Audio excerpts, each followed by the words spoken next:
শফিক ভাই, আপনি বলেছেন যারা আওয়ামী লীগের লিফলেট বিতরণ করবে তাদেরকে গ্রেফতার করা হবে। আমরা শনিবারে দেখেছি যে সারা দেশে কর্মসূচিটা করেছে। জাতীয় প্রেস ক্লাবে একজন শিক্ষা ক্যাডারের কর্মকর্তা এই লিফলেট বিতরণ করেছে। পরবর্তীতে আমরা জেনেছি তার বাসায় ডিবি দিয়েছিল, তাকে পাইনি। যারা লিফলেট বিতরণ করেছে এখন পর্যন্ত কাউকে গ্রেফতার করেছে কিনা?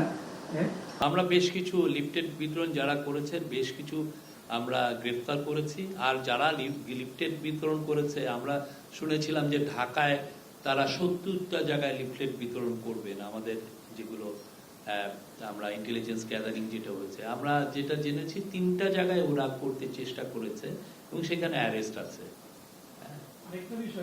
ওনারা অনেক অনলাইনেই অনেক কিছু ওনারা বিতরণ করছেন, সবকিছু অনলাইনে পালিয়ে যে ওনাকে দেন, ওনাকে দেন, এইখান থেকে দিচ্ছেন লুক্সেমবার্গকে, উনি ওই লুক্সেমবার্গ থেকে আমেরিকায়।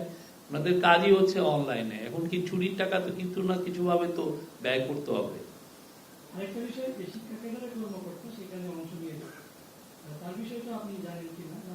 আমরা সেই বিষয়ে আমরা অবশ্যই এগুলো বিষয়ে আমরা সিরিয়াসলি নিচ্ছি আমরা, এবং ওনার যে বক্তব্য যেগুলো পত্রিকায় আসছে বা ওয়েবসাইটে আসছে সেগুলো আমরা খতিয়ে দেখছি তিনি আসলে এই সমস্ত কথা বলেছেন কিনা।